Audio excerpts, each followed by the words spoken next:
Hi, everyone, and welcome to Saving Seeds from the Garden, a live online workshop with Boundless Landscapes.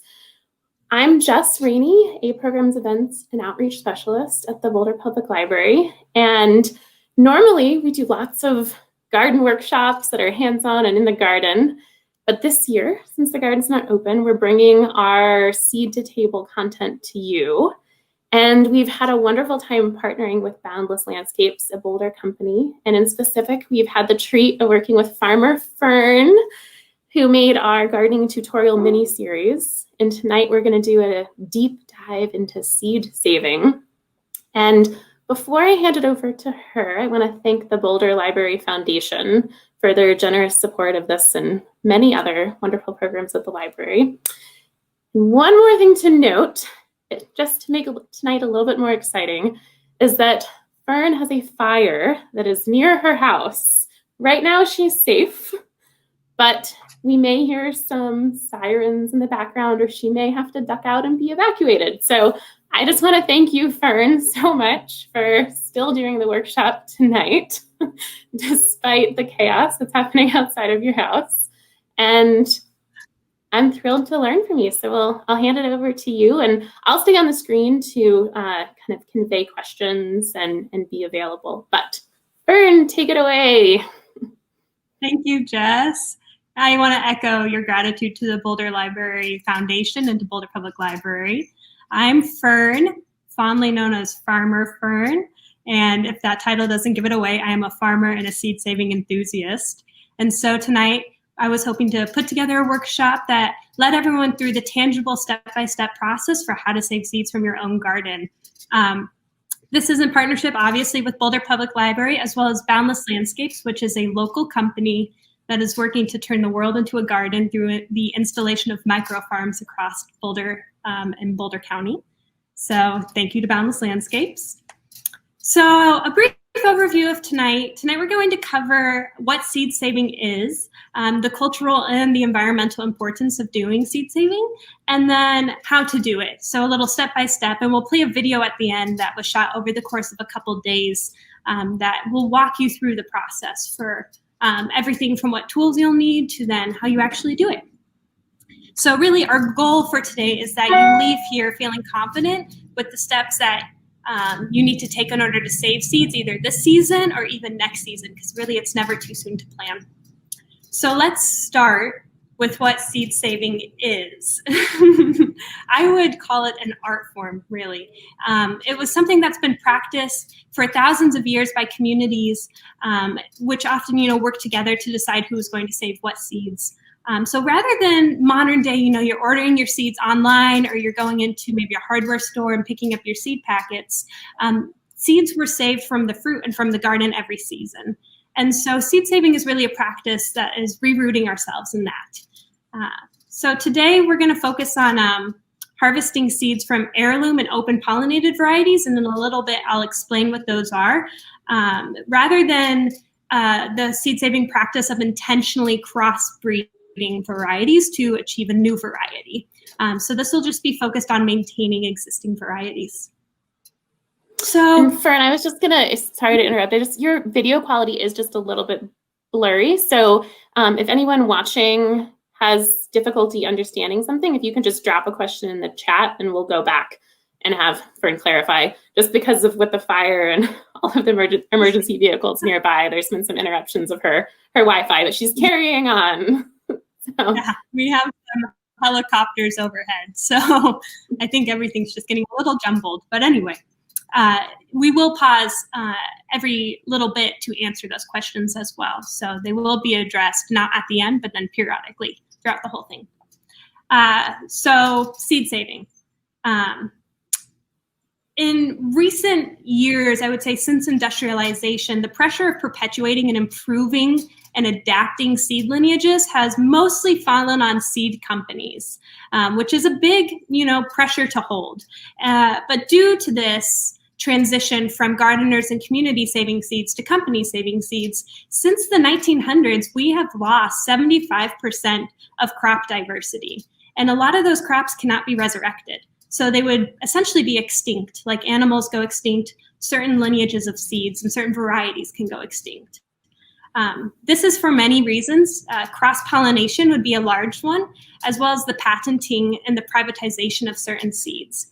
And so folks no longer may be growing and saving their heirloom varieties of seeds at home has also really contributed to this. And so one of our goals for tonight is that you feel empowered enough as you leave here to go ahead and take part in bettering a seed lineage. We also feel that it's really important that homeowners feel empowered enough to save their seeds because it's beautiful and it's delicious. And it continues the growth of some of our favorite heirloom crops, mine being Cherokee purple tomatoes, which I'll talk about an absurd amount tonight. And it also protects biodiversity, something that's very, very necessary in this day and age.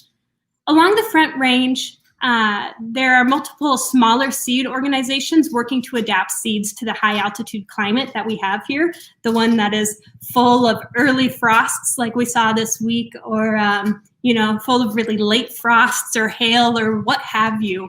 And so it's pretty lovely that we do have some local organizations and companies in the area that are doing that work. I just want to do a shout out to Masa Seed Foundation. They're working to regionally adapt many seed lineages to this area. And so as you go throughout this workshop and you may wonder, well, where can I get my hands on some heirloom and open pollinated seeds? Go ahead and check out Masa Seed Foundation.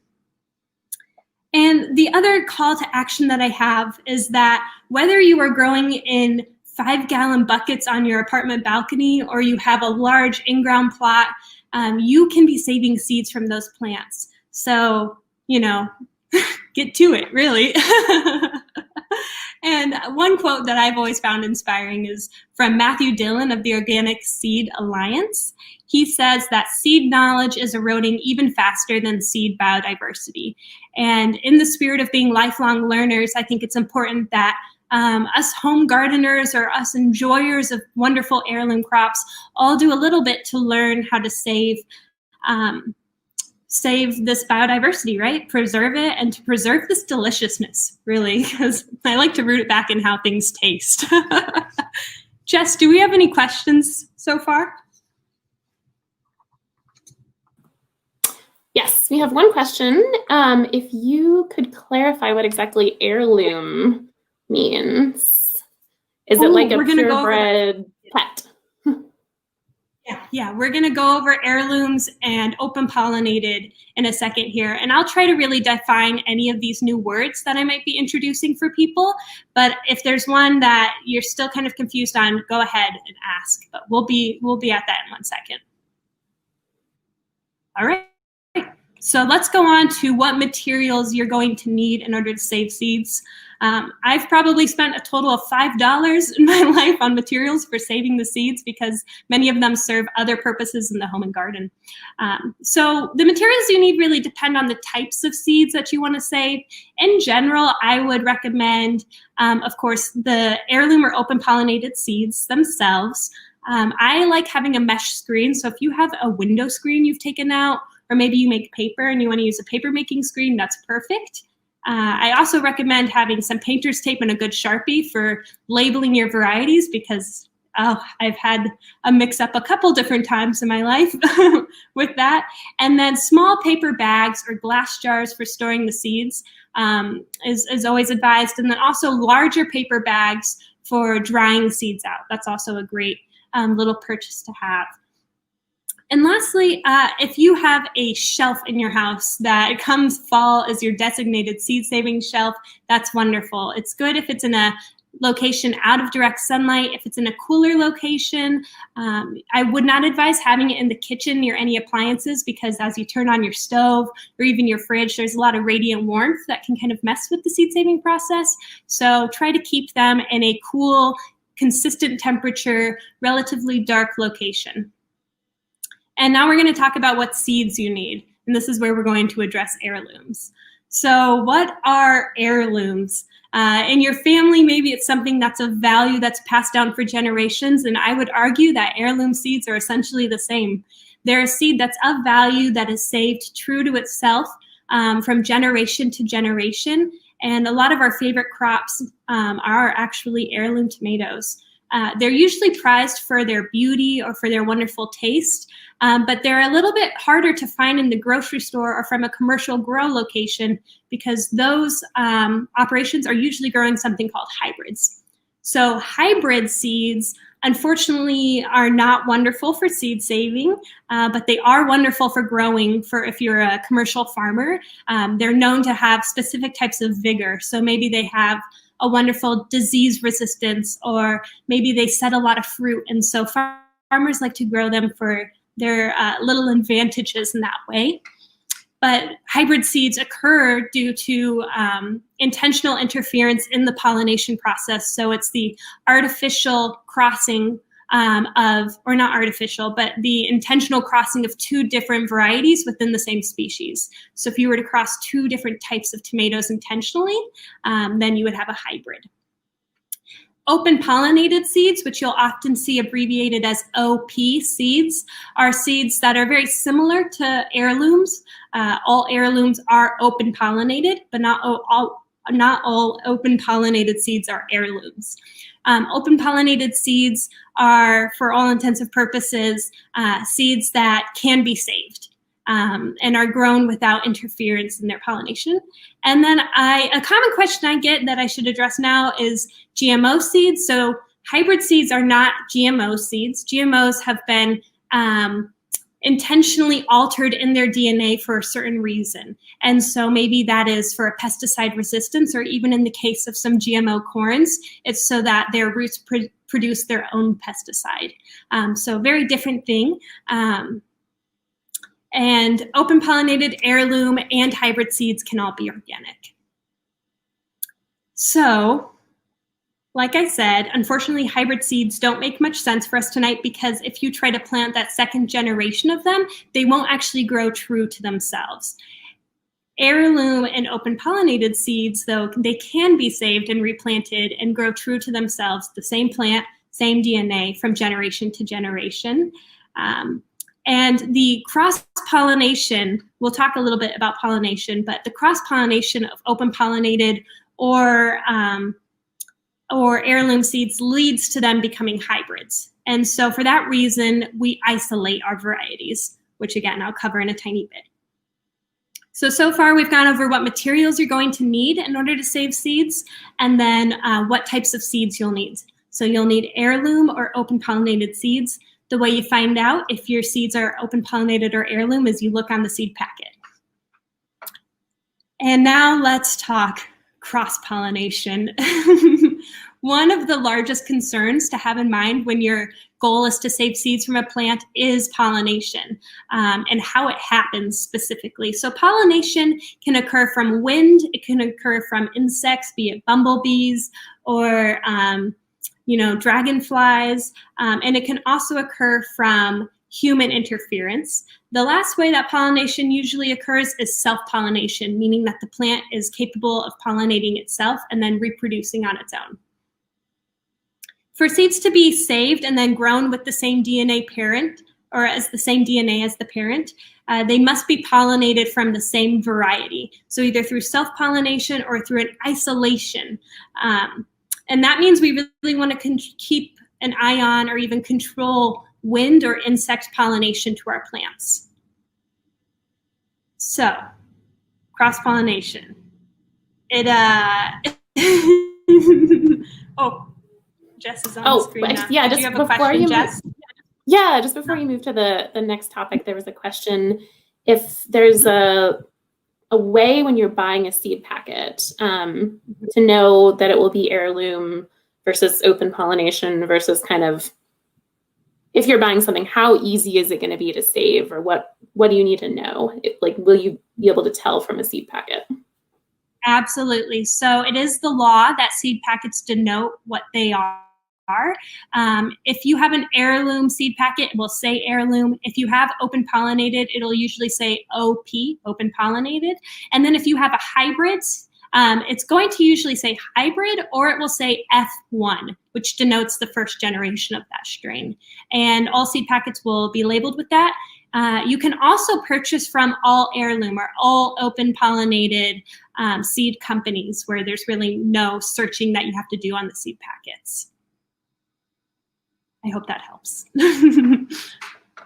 So certain plants are more susceptible to cross-pollination than others. For example, peas, due to the botany of the flower, need very little isolation, and once you plant them, you don't have to think too much about cross-pollination being an issue. Beets, on the other hand, which are biennial, meaning that they set seed in their second season, they need 2 to 5 miles of distancing from other beet varieties in order to avoid cross-pollination, which is pretty wild if you are like me and you cannot guarantee your next door neighbor is not growing beets. Then there are other steps we can take to isolate those varieties, which I'll go over. So really one of the simplest ways to save seeds, and what really large companies do, is they isolate the plants. They plant them those isolation distances apart. So for peas, it's 10 feet. For beets, it's 2 to 5 miles. For corn, it's over a mile. And so they're working a lot with actual spacing out their different varieties of the same species. Saving seeds can be a little bit trickier in urban spaces because, like I just said, it's hard to guarantee that you have proper distancing, but it's definitely not impossible. And there are tools that a lot of companies have made to help home gardeners isolate their plants. So some of those tools would be blossom bags, which are just a wonderful invention that actually covers up the blossom on the plants to prevent pollinators from getting into them. And then the fruit grows within the bag. It's kind of a sheer muslin little white bag that you bag your plants with. They also make cages so that you can cage an entire plant in its mature stages. And then also I like to use physical barriers, as in, if maybe your backyard is like a farm and you just have your beets and nothing else in there, then of course the pollinators are going to pollinate your beets and then move on to pollinate something else, which could be another beet. If you have a lot of other plants to offer the pollinators, maybe you have a lot of perennials, maybe you have a hedge in your backyard that provides some amount of a barrier for pollinators and also wind, then it's less likely that cross-pollination will occur.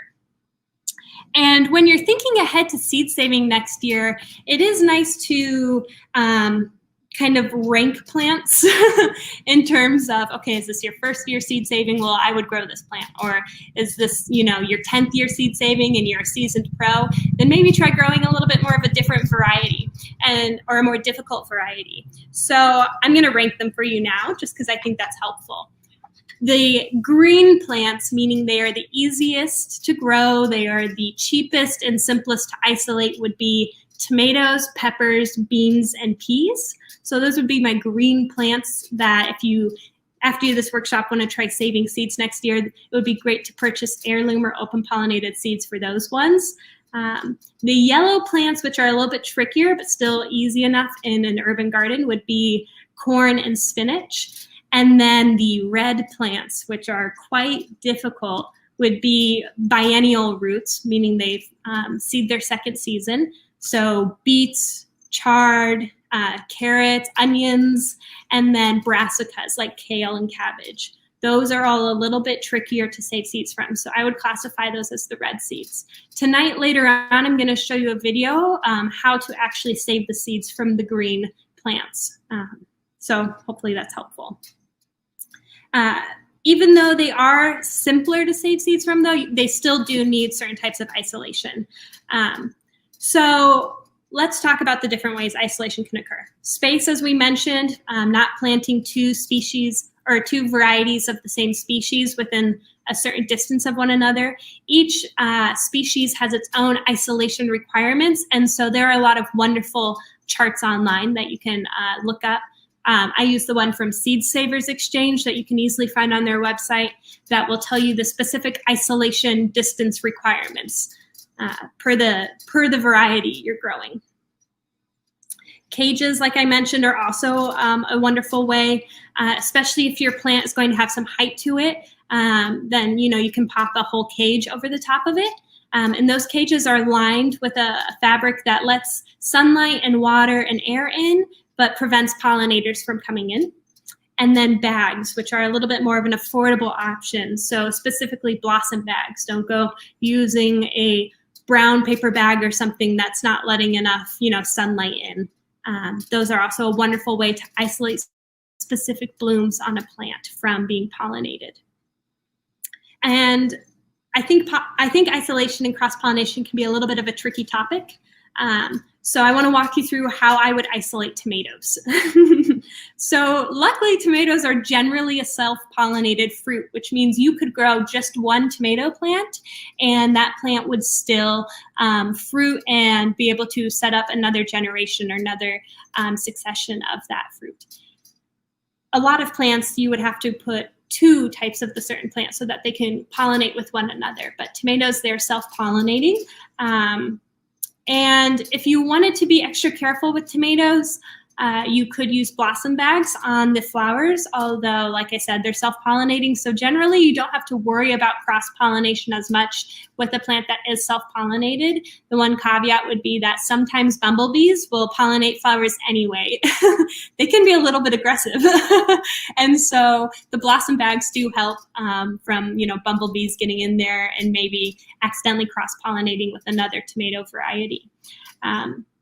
And then physical distancing for tomatoes is pretty simple. So I always plant my tomatoes that I'm wanting to save seeds from 10 to 50 feet away from other tomato varieties. And so if you have a garden or that is, a large in-ground plot, maybe putting your tomatoes on opposite ends of it. Or if you have raised beds in your backyard, spreading them out so they're in different parts of your yard so you're not as worried about cross-pollination occurring.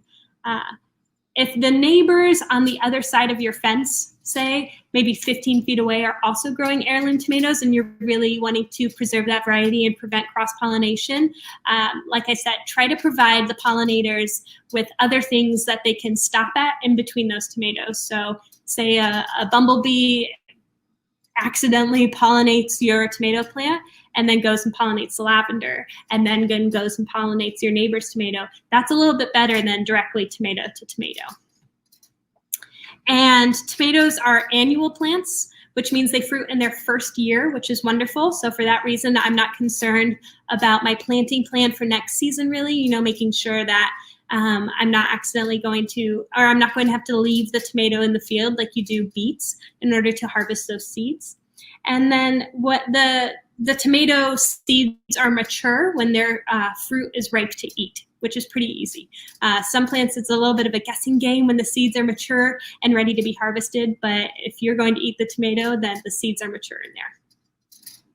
And across the board, it's very important when you're saving seeds from plants to pick your best plants. Harvest your firsts, if you will, for saving seed. You don't really want to harvest seeds and go through this process if that plant was diseased, because it will potentially pass on that disease. Or if that plant in general did not have very high yields, maybe not that worth saving seeds from that season. You really want to pick your best fruits for saving the seeds from. And then I just briefly want to cover seed laws. So all of this is regulated, believe it or not. Saving seeds, selling seeds, as I mentioned, the seed packets have to denote what they are. And so seed laws are both legislated at a state level as well as a federal level. And then if states don't really want to dive in too much to what their seed laws are, there is a recommended seed law that the federal government has put out that informs what other states, what they advise state seed laws look like. And that's called the Russell Law. It's RUSSL. And so before you're going and selling or saving or swapping seeds, it's very important that you look up your state's laws regarding the movement of seeds. As I mentioned earlier, seeds are typically grown by seed companies now, which means a lot of certain varieties of seeds are actually patented and owned. And so anytime that seed moves across borders, theoretically, or moves to a new house, theoretically, the owner of that seed should receive some amount of profits. Seeds are also legislated to prevent the movement of noxious weeds or invasive weed seeds. And so, like I said, it's just really important that wherever you live, you're looking up the laws for your state regarding selling, swapping, or saving seeds. All right, let's take a break and see if there are any questions. Thank you so much, Fern. I'm learning a lot. We don't have any specific questions, but I'm assuming you'll address and you're in California, but here in Colorado, we have had a total whiplash of weather. And if you could maybe touch on that and how that might affect things, but maybe you have that plan for later on. Okay. Let's go over that right now. So I am aware that there was a very early frost in Boulder and in the Front Range this year, which is ironic because right now I'm facing like 120-degree heat where I happen to be at the moment. And so, yes, the frost unfortunately does affect things. So first of all, frost can affect seed viability. So if you had fruit outside, say you had some dried pea pods on a plant that you were planning to harvest maybe next week, and then you didn't get to it and they got hit by a hard frost, it's likely that the viability of those seeds, meaning their ability to grow in the future or their germination rates, have been drastically lowered, unfortunately. I also know that since the frost was so early this year, a lot of individuals trying to save, say, beans or peas, their plants actually did not get to mature this year to the point in which the seeds were ready to be harvested. And we'll go over how you tell if your beans and peas are mature in a little bit in the video. But I do know that for a lot of different seed savers, it was kind of a hard growing season. That said, did you have something else, Jess? Oh, I was wondering if maybe there might be hope for people that are saving wildflower seeds that have to go through kind of a cold process. Yeah. If they've matured by now, are those seeds potentially still okay? Yeah, they are. They're hardy, okay. Obviously. And so it's still possible to be saving wildflower seeds as long as they were mature prior to the frost. And that's only for varieties that are sensitive to frost. So some varieties may still be growing happily and fine. I would say most of them, though, are probably done growing after this hard frost. And so there's this sweet spot when harvesting wildflower seeds where the seeds are mature, but the plant has not yet dropped them, meaning the plant has not yet dispersed them and let go of them into the wind or onto the soil. And also that all of the birds have not come and eaten them already. So there is a little sweet window for wildflower harvesting, and it's coming up. And so I would say that those wildflower seeds are still viable. Okay, so that's some good news with the frost that those might have survived. There is flavor grow and you're growing root vegetables or maybe spinach or something that you were planning on leaving in the field and it's frost tolerant, then obviously those are still okay because they go through a frost every winter before they're harvested. So if you're someone at home growing carrots or beets or onions, I'm impressed with you and your seed should still be fine. There's one new question in the chat. Do certain heirloom varieties do better in greenhouses to avoid cross-pollination, or is it generally better to plant outside? That's a great question. I mean, there are definitely certain heirlooms and certain open pollinated varieties out there in different species that thrive in greenhouse settings, be it that sorry, my home line is ringing. Be it that they withstand the heat a little bit better maybe, or they like the humidity that greenhouses can provide. But when you're reading a seed packet, sometimes it will actually tell you like perfect in a greenhouse or something. And I apologize that I have an answering machine going off in the background. No worries. I have seen in a few places like giant flower farms or large seed companies will grow things in greenhouses just to be really sure that they're isolating. So perhaps if you want to be completely pure with your seed varieties and you don't want to have to put bags on every single flower that you're saving, maybe that would be a reason to do greenhouses. And it depends on your different it depends on your greenhouse. So if you have a greenhouse that's completely sealed off from the outside and pollinators aren't getting in there and wind isn't getting in there and you're not wanting pollinators necessarily to come in, then that's a pretty safe way, especially if you're only growing one variety of a species. So you're only growing one type of heirloom tomato and one type of spinach. Then that's a great way to prevent cross-pollination. I also advise that people rinse their tools off and sanitize their tools between moving from different species to different species, just to make sure that you're not accidentally cross-pollinating. But if you have like a high tunnel or something like that at your house and it's not completely sealed off, then you can't guarantee that a bumblebee isn't going to make its way in and do its thing. Most commercial grows who utilize those large greenhouses or large sealed off hoop houses, or even really big, essentially like rows of cages that are lined, people who use those will put their own pollinators inside. So they'll bring bees and they'll put them inside of that greenhouse and inside of those cages so that they're not moving about and so that they don't have to worry about their plants not being pollinated. Thank you. I think that's the list of questions for right now. Oh, there was one other question about rose hips. So the person asking the question had read that they are supposed to have a light frost, but we've had a hard freeze.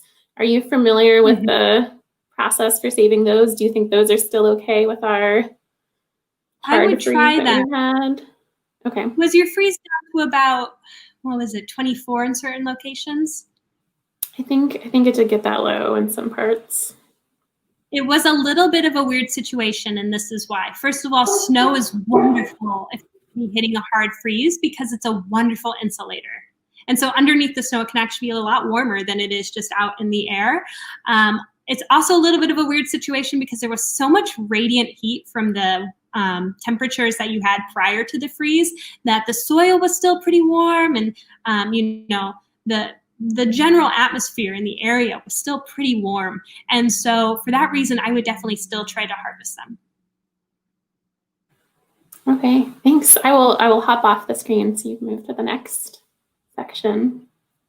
Wonderful. We're actually pretty much ready for the demonstration videos. I just want to give a little heads up to them. So I'm going to show you a video that I shot in my kitchen over the course of a couple of days, saving some seeds from the garden. I'm also going to have to verbally walk you through peas and beans rather than showing you that process, just because I did not have a mature plant with me at the time. One note though, I wore a really matching outfit. These are different shirts, believe it or not. I guess I really love this color. But one note I should add is that in the video, you'll hear me talk about the difference between immature seeds and mature seeds quite a bit. And I reference removing the immature seeds, which are usually floating on top of the surface of water. When I say to do that, all I mean is literally just scoop them out and dispose of them before then rinsing off the mature seeds. So that's my little heads up before we play it. But otherwise, why don't you go ahead and play it, Jess? All right, so we're in my kitchen and I'm going to walk you through step by step how to save seeds from a few different types of fruit like tomatoes, peppers, beans, and peas. But before we do that, I want to talk to you about the two different types of processes for saving seeds. The first type would be dry seeds. So dry seeds come from plants like beans and peas. And essentially, dry seeds means that the seeds dry on the plant and then are harvested and should be kept dry until they are sown. But wet seeds, you harvest the whole fruit, like this tomato here, and then send the seeds through a process of rinsing them off, sometimes fermenting them, and then drying them for storage. So for both dry and wet seeds, dryness during storage is absolutely crucial to maintaining seed viability. All right, so I'm going to walk you through saving the wet seeds from heirloom tomatoes. I love saving seeds from the garden, especially from tomatoes. I feel like it's so empowering because it's actually quite simple and it's a great way to maintain your heirloom varieties. So what you're going to need in order to save seeds from your tomatoes is a clean area, a good knife, preferably one that's serrated, a clean jar that you've labeled with the variety and the date that you've begun saving them, the tomatoes themselves, a little rag for cleaning up because it gets a little messy, and then later on in the process, you're going to need a space to dry your tomato seeds. I have this little mesh screen that I actually got from Art Parts in Boulder, but a paper towel will do just fine as well. So to begin saving the wet seeds from tomatoes, you can choose one of two paths forward. So the first path would be, as you're making, say, a pico, and you're wanting to save the seeds from some prized tomatoes of yours. All you really have to do is rinse them off really well, put them on a paper towel to dry, and leave them there until they're really, really hard. It takes, a week, 2 weeks. And you can go ahead and put them in a bag for storage. But to really assist in germination the next season, I like fermenting my tomato seeds because it mimics the rot that happens when the tomato fruit falls on the ground. So that's what we're going to do today. We're going to do a little fermentation. To start, it's quite simple. All you're going to do is cut a little X in the bottom of your tomato, and then I tend to open it up. And you can see all the lovely seeds in there. And then you're going to take your clean jar. I've already done a few tomatoes into it. But then you're just going to scoop out the seeds. And it's okay if you get other gunk from the tomato in there, the center of them, whatever it may be. And try to get all of the seeds. And once you've done that, the best part is you can still eat this. We were doing some tomatoes last night, and then we had BLTs for dinner with the leftover carcasses. So it's perfect. And what you're going to do is leave this jar of tomato seeds and goo in a warm spot for the next 2 to 7 days. To help in the fermentation process, I actually add a little bit of water, but don't add any more than 25% water by volume, or else it just, can kind of dilute the mixture. Again, we're wanting to mimic the rot of the fruit itself. And so I leave mine covered, and in a few days, you'll notice that a thin layer of mold forms on top of the tomato, and that's how you know it's ready to go. So I'll check back in with you when that process begins. All right, so it's been a few days, and I've kept my tomatoes in a warm location, and every day I've checked on them and stirred them around a little bit. And today when I did that, I noticed that most of the seeds had sunk to the bottom and that a small white film had formed on top. And so that's how I know these seeds are ready to go. So what I'm now going to do is fill up this jar with water and then slosh it around and let it settle for a second. All right, as you can see, I have filled up this jar with some water from the tap and I've let it settle for a second. And what I'm looking at right now is that there are a lot of seeds on the bottom of this jar. If you lift it up and look underneath, you can kind of see the yellow of them. And then on top, what I'm dealing with are some immature seeds, which actually float to the top, and then some pith, which is kind of like the gunk, if you will, of the tomato. And so my next goal is to decant this until all of the immature seeds, pith, are gone, and then the water is clear. And at that point, I know that I've rinsed the seeds well enough that there is no more pith on them and they're ready to dry. So what I'm now going to do is just pour them through the strainer until all of the floating stuff on top is gone. And then I'm going to keep refilling the water and doing that until the water is clear. All right, so as you can see, all of the water is clear in here and the seeds are looking quite clean and ready to go. So all I'm going to do is now pour out the water and catch the seeds in this fine mesh strainer.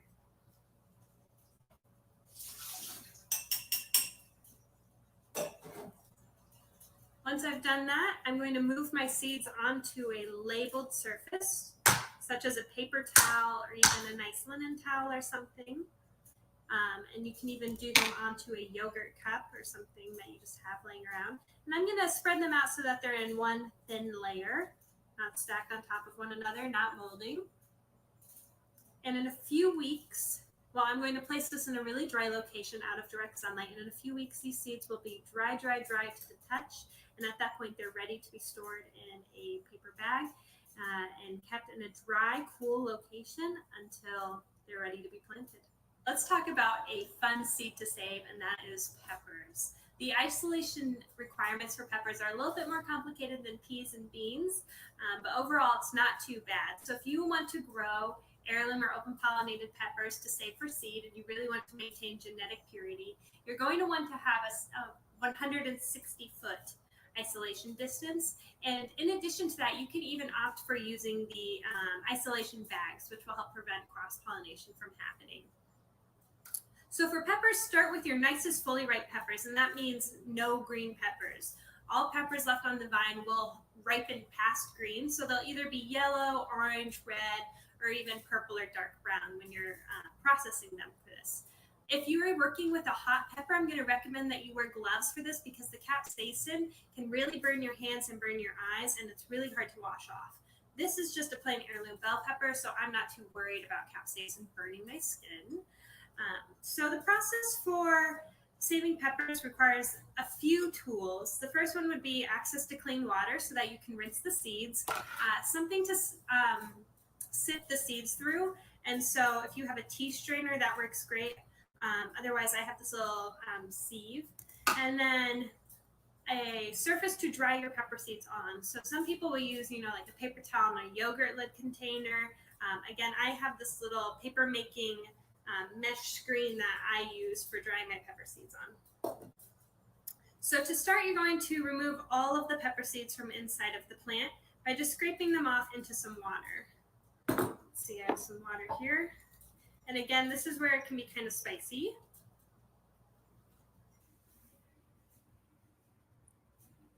All right, you'll now see that there are 2 layers to the seed. All of the ripe or mature seeds have sunk to the bottom of the water, while all of the immature seeds and the pulp and pith have floated to the top. So what I'm now going to do is take out all of the immature seeds and this pulp, and then rinse the mature seeds with more water until I feel like they're really, really clean. All right, so I did that a few times until my seeds looked really clean, and I moved kind of swiftly so that they weren't sitting in the water for too long. And now what I'm going to do is just empty out the seeds onto that mesh screen, and I'm going to label the screen with the variety. And when I have them on this mesh screen, I'm going to make sure that they're not staying on top of each other, that they're just one seed thick as a layer. That way they're not molding or rotting or touching one another, and they are able to dry out very evenly. And then in a few weeks, I'm just going to take them off of the screen when they're really dry and store them in a paper bag, labeled and ready to plant for next season. All right, let's talk about 2 of the easiest dry seeds to save, peas and beans. And really, it could not be simpler. All you have to do for these is leave your healthiest, best looking plants out in the field until fall, before snow or a lot of rain or frost has come. And these plants are going to be doing something called drying down, which essentially means that when you get out there, the pods are going to be brown or black. They're going to be really crispy and crackly, and the seeds inside are going to be mature and really dry to touch. Dry as in if you hit them with a hammer, they would not squish, they would crack. And so you're going to bring those seeds inside, and all you have to do is shell the peas or the beans, and then store the peas and beans in paper bags throughout the winter in a really dry location. The really good news about peas and beans is that they are almost always self-pollinated.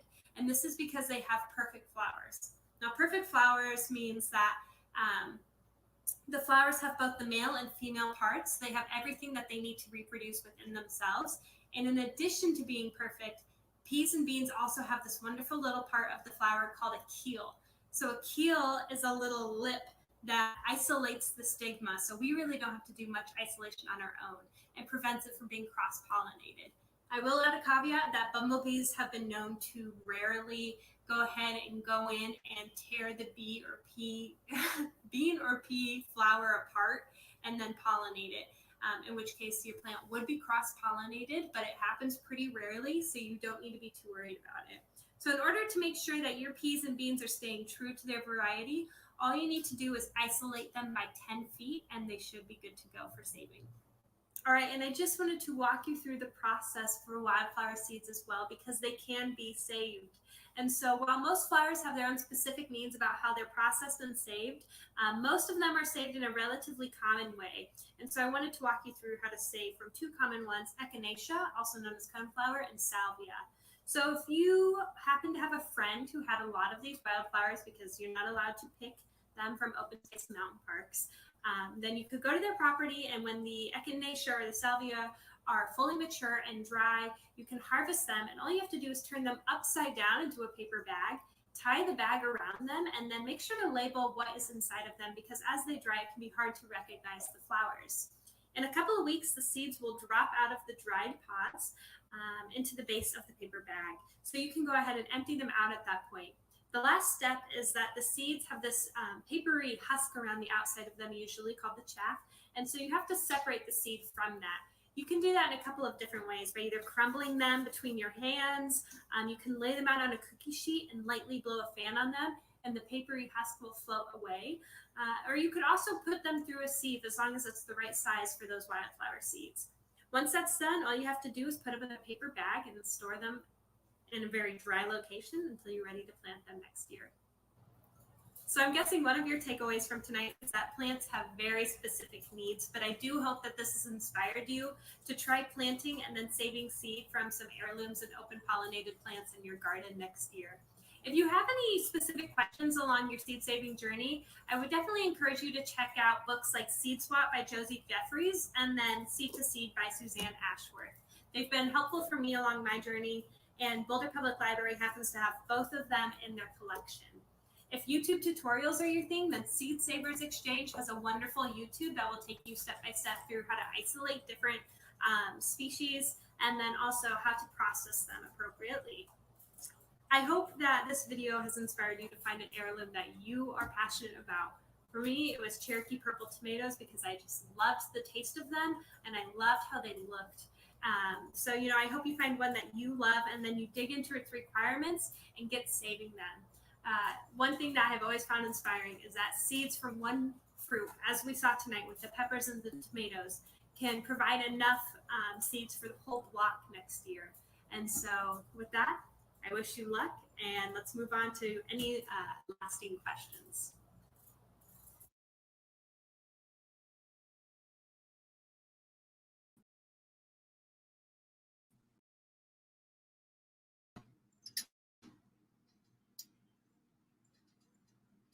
Awesome. Jess, are there some new questions? I'm guessing there are. Yes. There was a question about cucumbers. If you could speak to how you save cucumbers. Absolutely. So cucumbers, there's some fun things about saving cucumber seeds. Let's start with the fact that they are a wet seed, and similarly to tomatoes, they like to go through a little bit of a fermentation. This fermentation, as I mentioned with tomatoes, it helps mimic the rot from the fruit being on the ground before the fruit kind of decomposes, and then the seeds are left in the ground to reseed itself. And so I would ferment the cucumber seeds for not as long as tomatoes, so maybe 1 to 3 days, again in a warm jar. And then after that, go through the process of rinsing them and then drying them, and make sure to label them throughout the entire process. In regards to when to harvest cucumbers for the seeds to be mature, the cucumbers you're going to be eating at the store or from the farmer's market are harvested when they're actually quite young. And so that's because if you're eating a cucumber, opening it up, it's not too pleasant to bite into one and then have a large seed that you're chewing on. And so the fruits need to be left on the vine actually far past their market size. So once they are quite large, often they'll turn yellow. They may even get a little mushy. Then it's great to bring them inside, cut them in half the long way, and then go ahead and send them through that process of fermenting them. I hope that helps. Thank you. It's the same for melons and squash. Okay. I've had a number, so the Boulder Public Library has a seed library, and which is not open this year, but will be open in the spring. And they're mostly donated seeds. So they're seeds that were grown for the previous year's market and then weren't sold. And so the seed companies donate them to us. We also have some community members that donate seeds.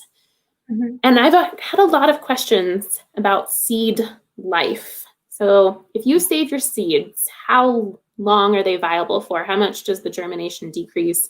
And are there any specific varieties that you need to be really wary of, that they're only good for a year or something like that?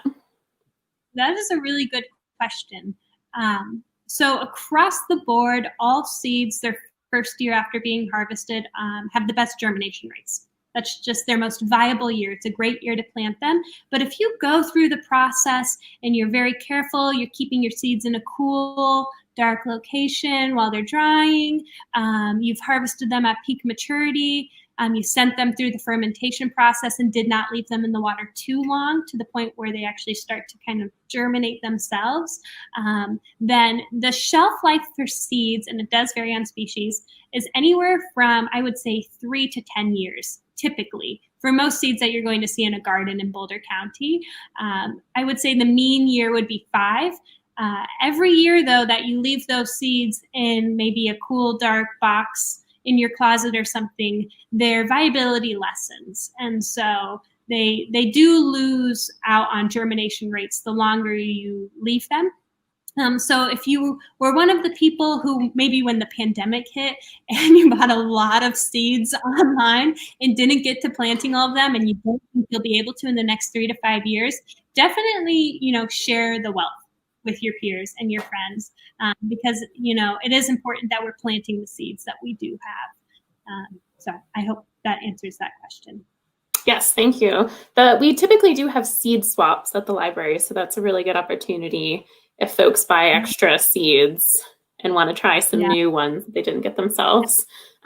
Stay tuned. There will be hopefully seed swaps in the future when the pandemic is over, as well as access to our seed library.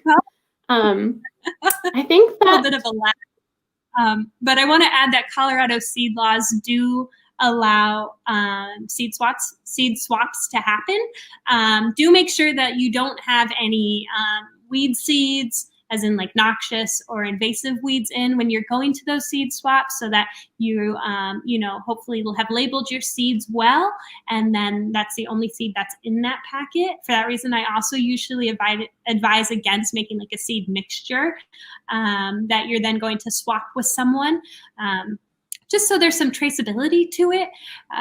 But in general, I would say from March to May in Boulder County, there are quite a few seed swaps that I've seen advertised online, and have attended a few, and it's been a really, really fun time because you have people there who this is their first time saving seeds, or maybe this is how they're getting their seeds to, learn how to save them, to really seasoned pros who have been doing it, I don't know, their whole lives, and can share some absolute wisdom with you as you embark on your process. So definitely check out the seed swaps come spring. Yeah, our only caveat after talking with the Colorado Department of Agriculture is seed laws in Colorado don't allow you to share any open packets of commercially packed seed. And so saving seeds at home and bringing your own seeds is definitely the way to go when you go to a seed swap.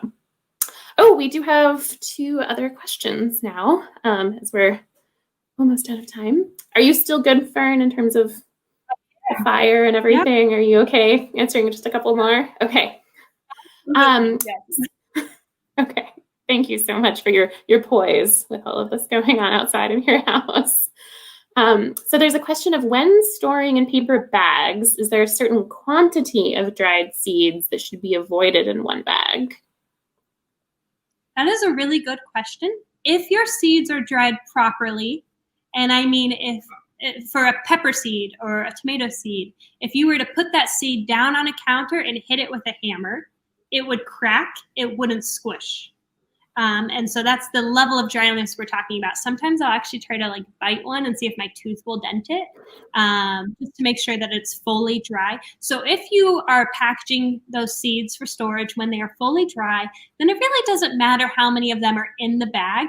Another little precaution you could take if you're scared about having too many in a bag, or maybe a bag of them going poorly or something like that, is to sort out any discolored or strange looking seeds that don't really look like the rest, that may be rotten or immature or something.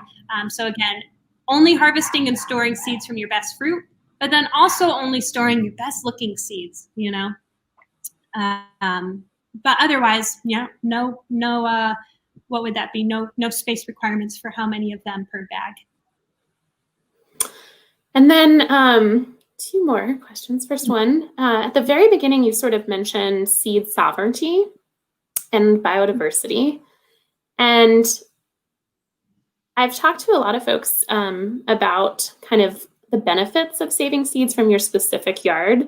So I wonder if you could kind of speak to that, like seed sovereignty, as well as the wonderful aspects of your locally grown, locally adapted seeds.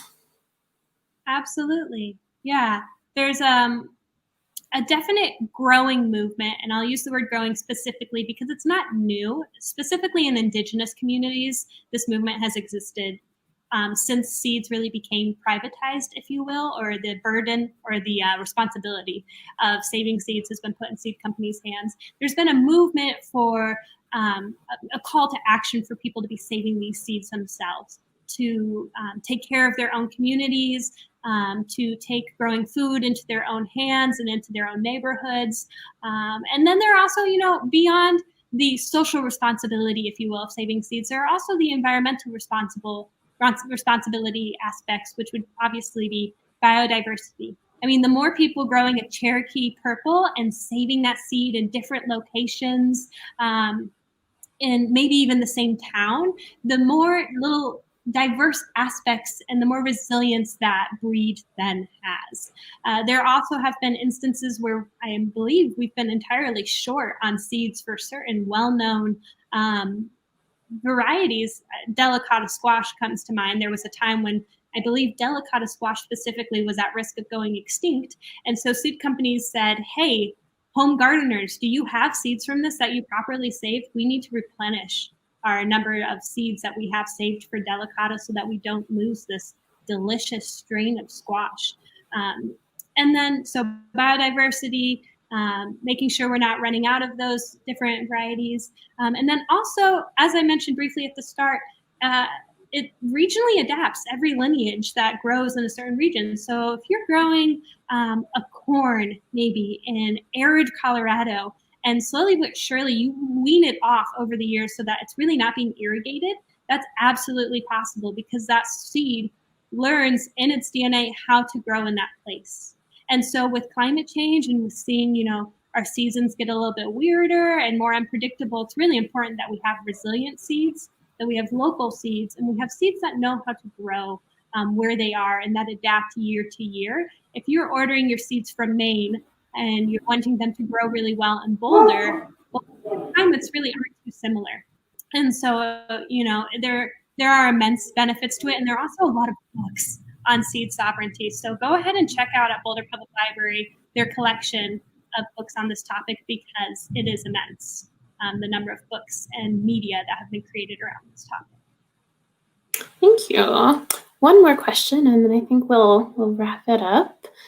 Is there a good resource for determining the necessary populations or numbers of plants for cross-pollination of wildflowers? Are some wildflowers self-pollinating?